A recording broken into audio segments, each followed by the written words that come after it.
ನಾಲ್ಕಾಳು ಮಾಡ್ಬಿಟ್ಟು ಮಾಡ್ತಾ ಇರ್ತಾರೆ ಒಂದು ವರ್ಷ. ಅಯ್ಯೋ ಇನ್ನೂ ಬರ್ಲಿಲ್ಲ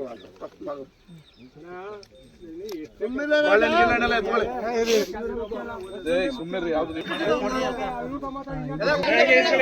ಒಬ್ರೊಬ್ರು ಕೈ ಹಿಡ್ಕೊಳ್ಳ ಹಂಗೆ ಹಿಡ್ಕೊಳಂಗೆ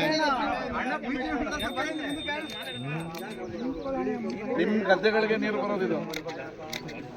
ಆಯ್ತು ಬರ ನಿಮ್ ಕೈಲೇ ಮಾಡಿ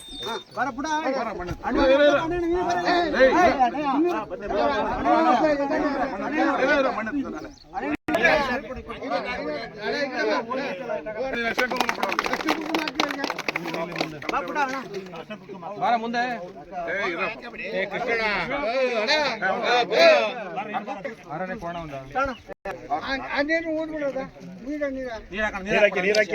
ಕೃಷ್ಣ ನೀರ್ ಹಾಕ್ಬಿಡು.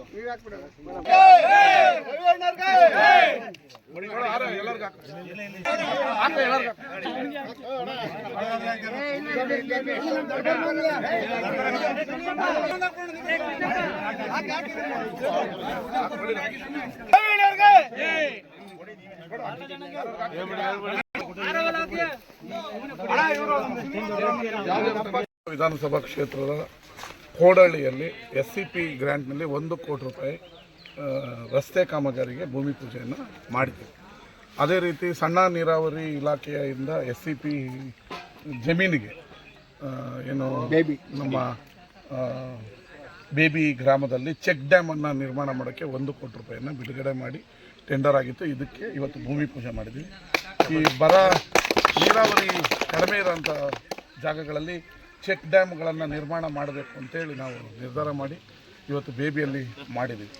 ಅದೇ ರೀತಿ ಹೇಮಾವತಿ ನಾಲೆ ಹರಿಯೋಂಥ ಬಸರಾಳಿಗೆ ಎಲ್ಲ ಚಾನಲ್ಗಳು ಕಿತ್ತೋಗಿದೆ. ಅದಕ್ಕೆ 350 ಕೋಟಿ ರೂಪಾಯಿಯನ್ನು ಕೊಡ್ತೀನಿ ಅಂತೇಳಿ ಸರ್ಕಾರ ಒಪ್ಕೊಂಡಿದೆ. ಮುಂದಿನ ದಿನಗಳಲ್ಲಿ 350 ಕೋಟಿಯನ್ನು ಹಾಕಿ ಮತ್ತು ಕಾವೇರಿ ನೀರನ್ನು ಕೊಡಬೇಕು ಅಂತ ಡಿಸೈಡ್ ಮಾಡಿದ್ದೆ. ಹೇಮಾವತಿ ನೀರು ನಮ್ಗೆ 250 ಕಿಲೋಮೀಟ್ರಿಂದ ಬರೋದು, ಇಲ್ಲ 50 ಕಿಲೋಮೀಟರ್ ಕಾವೇರಿ ನದಿ ಇರೋದ್ರಿಂದ ಕಾವೇರಿ ನೀರನ್ನು ಮುಂದಿನ ದಿನಗಳಲ್ಲಿ ಅದನ್ನು ಮಾಡ್ತೀವಿ. ಇವತ್ತು ಚೆಕ್ ಡ್ಯಾಮನ್ನು ನಿರ್ಮಾಣ ಮಾಡಿ ರೈತರ ಹೊಲಗಳಿಗೆ ಗದ್ದೆಗಳಿಗೆ ನೀರು ಹರಿಸ್ಬೇಕು, ಅವರಿಗೆ ಬೇಸಿಗೆಯಲ್ಲೂ ಕೂಡ ನೀರಿರೋ ಥರ ನೀರನ್ನ ತಡೆ ಹಿಡಿಬೇಕು ಅನ್ನೋ ಕೆಲಸವನ್ನು ಇವತ್ತು ಮಾಡಿದ್ದೀವಿ. ಇದರಿಂದ ಬೇಬಿ ಸುತ್ತಮುತ್ತಲಿನ ಎಲ್ಲ ದನಕರುಗಳಿಗೆ ಗದ್ದೆಗೆ ಹೊಲಕ್ಕೆ ಈ ನೀರು ಆಗ್ತದೆ. ಇದರಿಂದ ರೈತರಿಗೆ ಮಂದಹಾಸ, ಅವರ ಬೆಳೆಗಳ ಬೆಳೆಯೋದಕ್ಕೆ ಅನುಕೂಲ ಆಗುತ್ತೆ. ಇದರಿಂದ ಭಾಳ ಅನುಕೂಲ ಆಗ್ತದೆ ಬೇಬಿ ಗ್ರಾಮಕ್ಕೆ. ಬೇಬಿ ಗ್ರಾಮದಲ್ಲಿ ಸ್ವಲ್ಪ ಮಳೆ ಕಡಿಮೆ ಮತ್ತು ಬರಗಾಲ ಜಾಸ್ತಿ. ಅದರಿಂದ SCP ಗ್ರ್ಯಾಂಟಲ್ಲಿ 1 ಕೋಟಿಯಲ್ಲಿ ಚೆಕ್ ಡ್ಯಾಮನ್ನು ನಿರ್ಮಾಣ ಮಾಡ್ತಾರೆ.